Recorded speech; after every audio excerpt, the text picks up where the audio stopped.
Renungan Harian Suara Alfa Omega, hari Rabu 29 Juni 2022. 1 Samuel 7 ayat 3. Lalu berkatalah Samuel kepada seluruh kaum Israel demikian, jika kamu berbalik kepada Tuhan dengan segenap hati, maka jauhkanlah para allah asing dan para asitoret dari tengah-tengahmu, dan tujukanlah hatimu kepada Tuhan, dan beribadahlah hanya kepadanya. Maka ia akan melepaskan kamu dari tangan orang Filistin.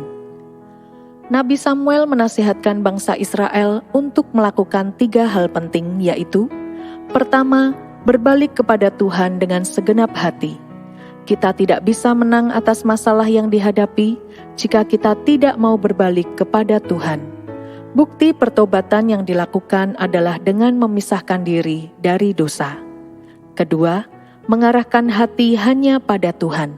Saat kita berbalik dari dosa, maka fokus kita harus kepada Tuhan. Ketiga, menjadikan diri kita sebagai pelayan-pelayan Tuhan. Kita harus beribadah kepadanya yang ditunjukkan dengan senantiasa melayaninya.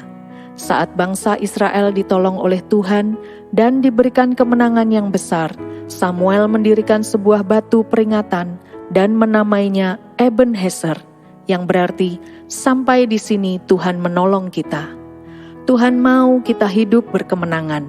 Seringkali yang membuat kita kalah dan tertekan adalah akibat dari dosa yang kita lakukan. Marilah kita mau mengintrospeksi diri.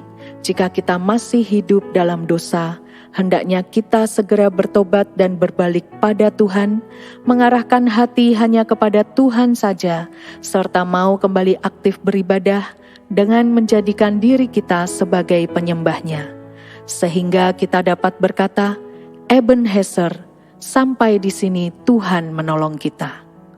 Mari kita berdoa. Bapa kami yang baik, ampuni kami yang seringkali masih memprioritaskan hal yang lain di luar Engkau. Kami mau bertobat dari kesalahan kami dan mengarahkan hati kami hanya kepadamu. Dalam nama Tuhan Yesus Kristus kami sudah berdoa. Amin.